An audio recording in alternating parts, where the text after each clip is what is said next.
Okay, Whitlock. Right. So long, Ed. I'm back. So I see. You didn't like it. You didn't like Freddie's play. It's great. Right up to where it says, the curtain rises. You don't like it because Freddie wrote it. That's what it all boils down to.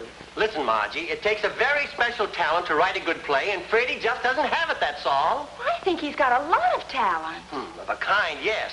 But he's the only young man I've ever heard of that got fired from 5 different jobs the same week. Now, I'm not going to argue with you about it. Why did you want me to read it anyway? Because I heard you say you expected to land George Shuck as a client. Dad, Mr. Shuck's one of the biggest producers on Broadway. If you gave him Freddie's play, he'd be sure to read it. Oh, so that's why Freddie became a playwright practically overnight.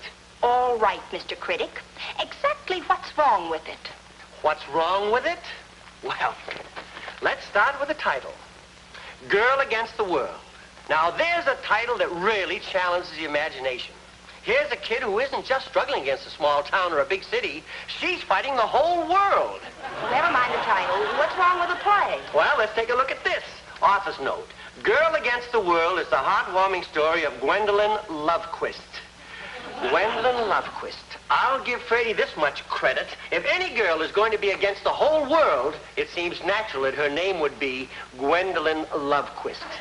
You were biased before you got past the first page. Well, let me continue the author's note.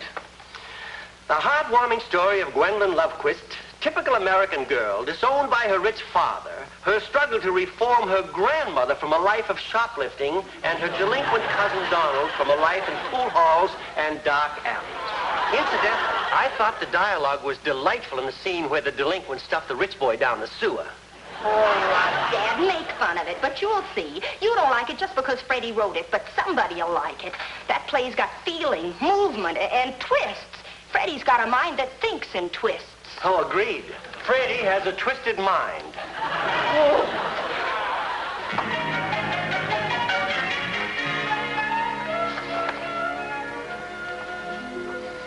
That's the 15th rejection so far. They just won't give a beginner a break. Thanks for letting us read your script. Unfortunately, Mr. Kaufman, who passes on all material before submitting it to Mr. Schubert, said he just didn't feel it. Why do they all have to say the same thing? Why couldn't one of them just feel it even if he didn't like it? Somehow the characters and situations do not seem believable. Thanks again, however, and keep trying. Rah, rah. All but one said it was unbelievable, and he said it lacked verisimilitude. I looked up verisimilitude. Means the same thing. Unbelievable. I'm disgusted. Yoo-hoo! Margie! Come on in, Mrs. Odette.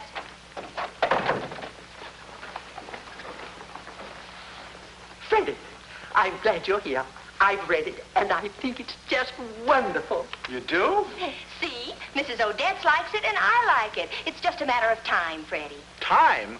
If those producers only knew how a guy like me has to struggle while he's waiting for his break.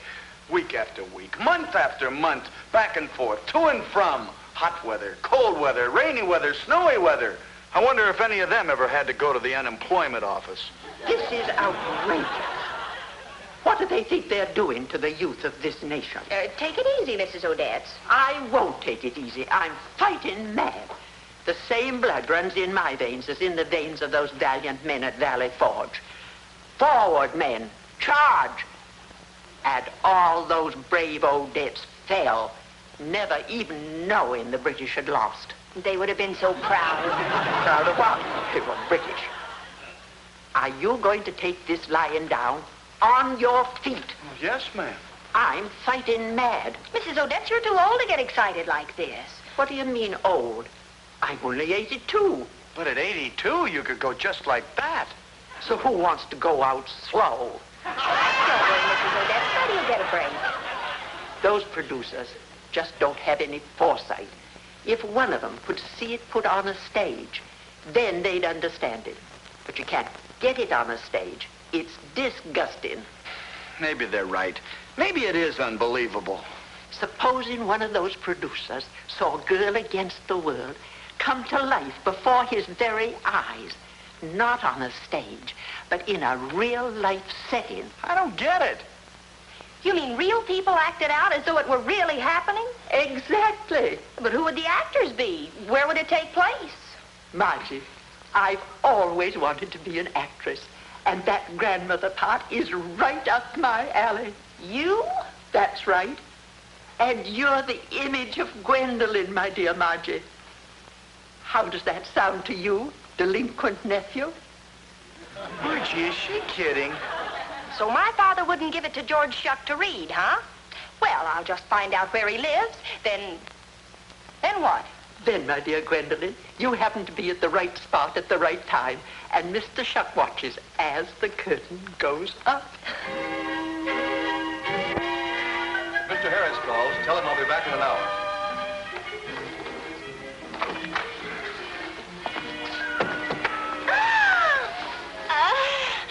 What's the trouble, young lady? You're so young. Huh? It's nothing. I'm just a little weak, that's all. I'll be all right. Here, you come to my office. I'll get a doctor. No, if I can just get home, I'll be all right. Sure. Now, don't you worry about a thing. My car's right outside. Oh, you're so kind.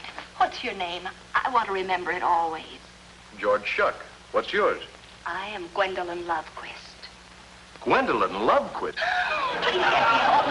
I feel that the city has me walled in. All this steel and concrete. Eyes peering at me from every side. Do they know who I am? Do they care who I am? Does anyone care? I'll give you the answer, Mr. Shuck. Nobody cares. I'm alone in my struggle, alone. A girl against the world.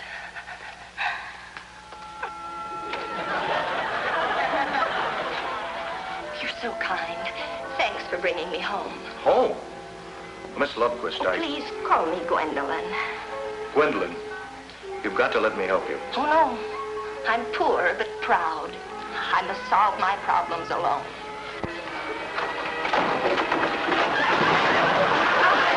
I meant to warn you about that. It falls every time the door is closed. Oh. I'll put it up for you. Thank you.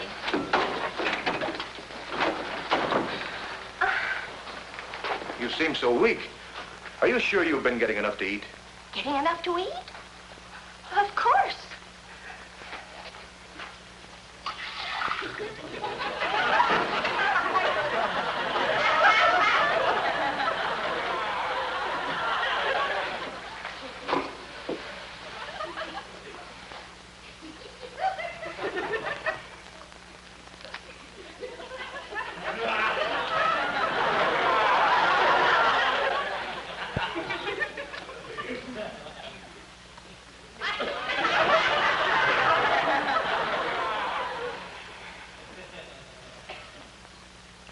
It just doesn't seem possible that you can't get some kind of a job during these times.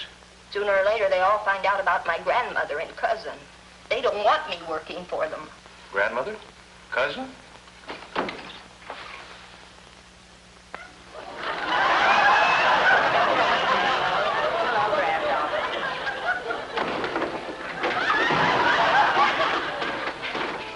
Grandmother, this is Mr. Shuck. How do you do? Pleased to meet you. Don't forget to give me the sheepish look.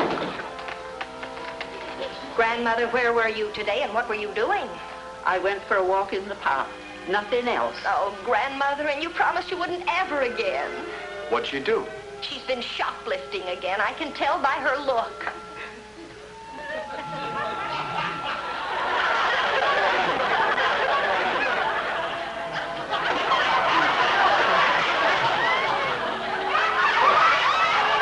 I failed you again, Gwendolyn. I failed you. Oh, please don't turn me out in the cold. I won't turn you out, Grandmother. Oh, thank you, thank you. You're so kind, you're so gentle. Disowned by my own father. His daughter and his dear old mother turned out like dogs. Well, what kind of a man is your father, anyway? Rich, but with a heart of stone. But there are laws for heels like that. He can be forced to support you. Why don't you take him to court? We couldn't do that. You see, he's... Grandmother, you tell him. Huh? I don't even like to talk about it. You tell him, Gwendolyn. We couldn't take him to court because we don't know where he is. You see, he changed his name, disappeared, left no trace at all. I wonder where Cousin Donald is. Yes. Where is Cousin Donald? Cousin Donald should be home by now.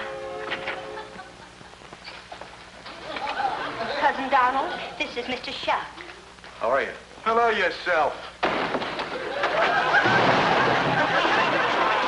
put the bed up. Ah, get lost, get lost. I'll do it, Gwendolyn. Thank you.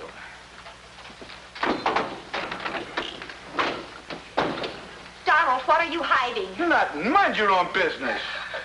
You've been stealing hubcaps again. So what?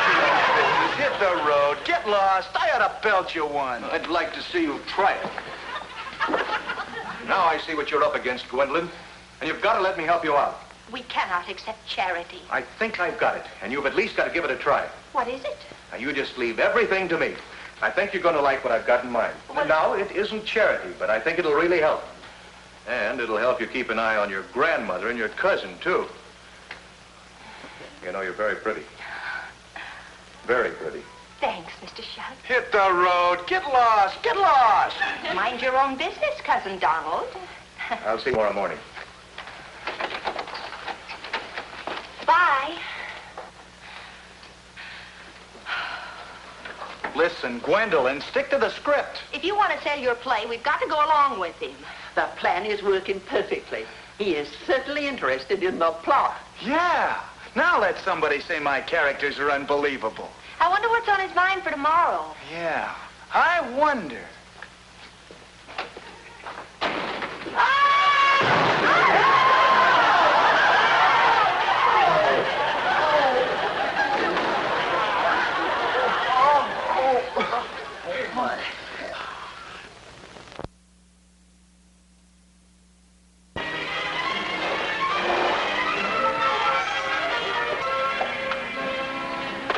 Well, how do you like it?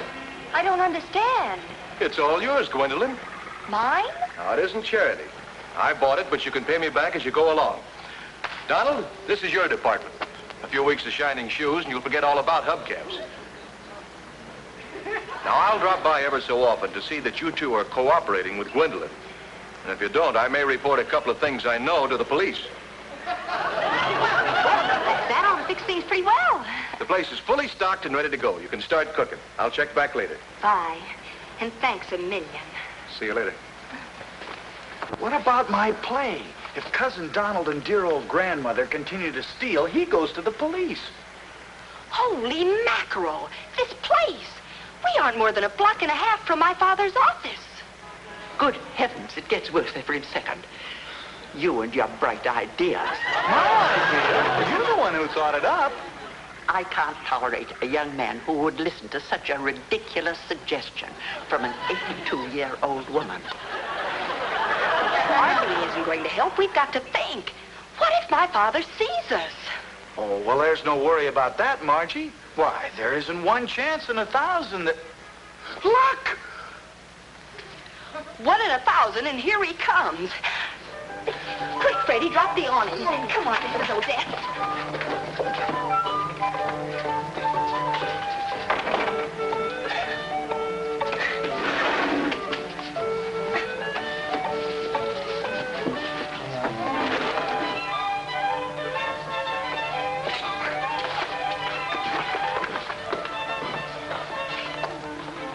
Hiya, Joe. Joe ain't here no more. Oh, I knew he was thinking about selling out. My name is Albright. If you do a job as good as Joe, you've got a regular customer. Swell.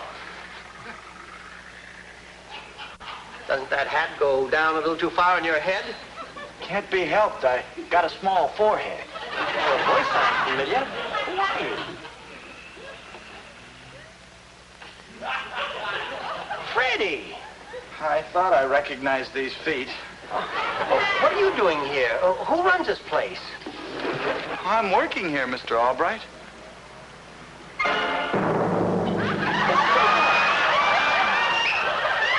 Hello, Mr. Albright. I was just cleaning my floor. You're running this place? Yes. I thought it would be a nice little investment. And besides that, I felt sorry for poor Freddie never being able to keep a job. Isn't this nice? Freddie, I'm proud of you, and I'm glad you've given up foolish things like that play of yours and have settled down to real honest work. Thanks, Mr. Albright. And to you, Mrs. Odette, all I can say is you're a good woman, an amazing woman, a woman of your age starting out into business. This is how America works, the American way. People helping each other, working together. And many successful businessmen started out as shoeshine boys, Freddie, my lad. Oh, this is truly America. You sound like a full-color ad for Fortune magazine. There's nothing as American as a hot dog, Mrs. Odette, so give me a hot dog.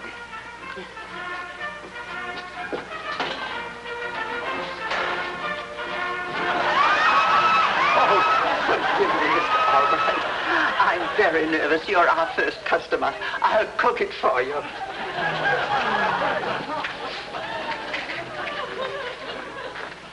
America. New people, huh? Well, this is on my route, so I might just as well serve you as I did the others, okay? Yes, of course.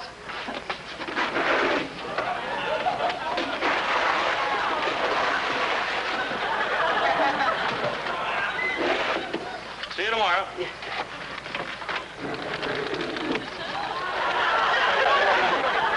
You might as well finish with my shine, Freddie, while I'm waiting for my hot dog.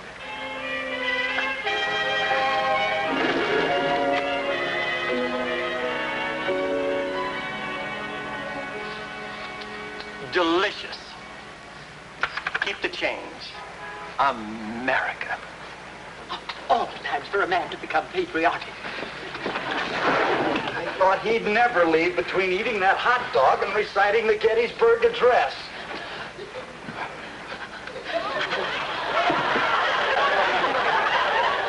Hello, everybody. I told you I'd be dropping in. Gwendolyn, what happened? Something got to be done about the cooling system around here.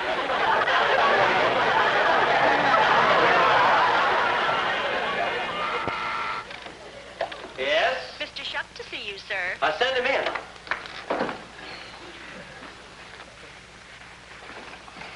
How do you do, Mr. Shuck? It's nice to see you in person. Nice to meet you, Mr. Albright. Sorry we haven't been able to get together before, but I've been rather busy. Oh, it's just as well. I've been taking care of a little personal matter myself. Uh-huh. Mr. Honeywell tells me that you read our brochure, and we're about to have the pleasure of handling your account. That's just about it, Mr. Albright. Now, my attorney has prepared a breakdown of the various funds I...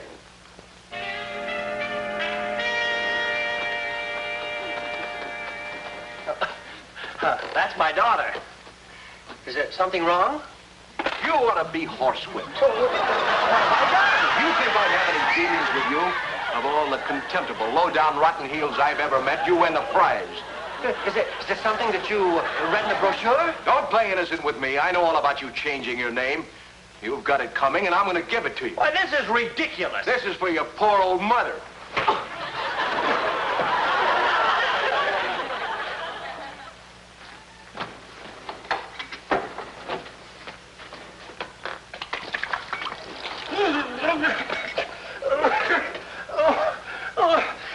This is no way to conduct business. Do you know what you've done? Do you know what's happened to your mother's life? Do you know or care where your little daughter is? I don't know what you're talking about. Struggling to make a living in a little hot dog stand. My daughter? Oh, of course you assume she was in some swank apartment with all the luxuries. Well, you low-down heel. Your pathetic old mother, your nephew, and your poor but proud daughter eating a crust of bread and a glass of water for dinner. My daughter? She's good. She's good all the way through. And you're through ducking your responsibilities because I'm going to bring this out in the open. Tomorrow morning's papers are going to shout the fact that your daughter is Gwendolyn Lovequist. Gwendolyn Lovequist? For crying out loud. Do me a favor. Let me show you something. Just read the first paragraph. That's all I ask. Girl against the world. This is the story of Gwendolyn Lovequist. And her grandmother, from a life of shoplifting, What is this? It's a would-be play. My daughter asked me to give it to you, but apparently the Margie Small Stock Company already has it on the road. Now I've heard of everything. Tell me something. I've read the darn thing. How did that hamburger bit sneak in there? That was my contribution. $3,500. Oh, I'll buy it from you, Mr. Shuck. I'll do anything to make it up to you. But you've got to do me a favor. We've got to teach that girl a lesson. Girl against the world. Poor but proud. I'm with you, Mr. Albright. We'll really give this Gwendolyn Lovequist something to worry about.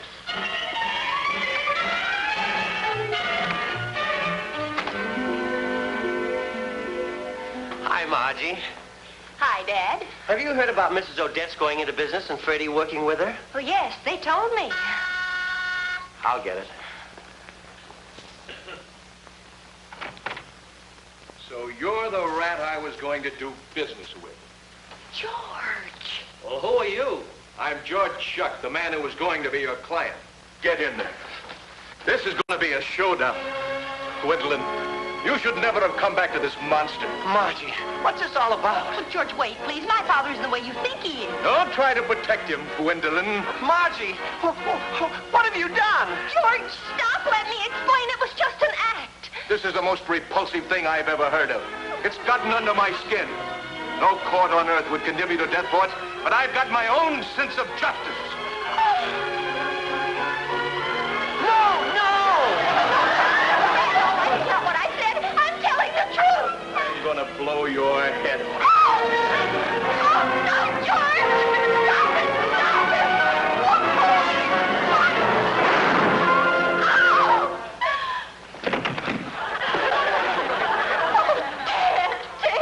Oh, Margie, you saw it. We struggled. The gun went off. Oh, I didn't mean to do it. Oh, no, Dad, no.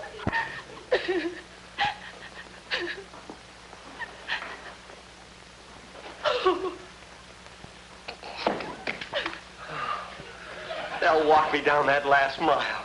Oh, the little green door. They'll never believe it was an accident. Oh, Dad, I didn't mean to cause you any trouble. I was just trying to sell Freddie's play. Oh, what can we do? Oh, what can we do? Oh, it's all my fault. All my fault.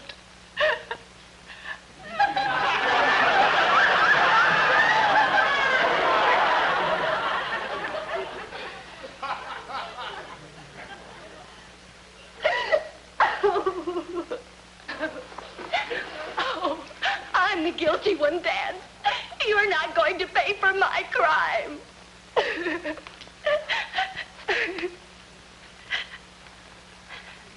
My fingerprints will be on the gun. And a full confession.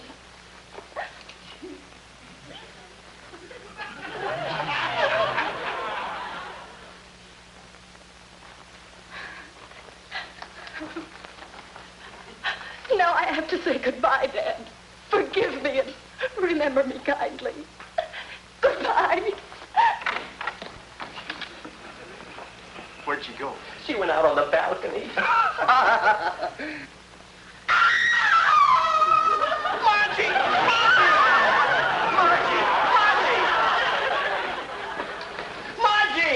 Margie! Margie! Margie! You called? Sorry, fellas, but in the play, Gwendolyn triumphs in the end. Our little revision okay? Or what's a play without a kiss at the final curtain? Well, if you'll excuse me, I guess I'll go and check the box office.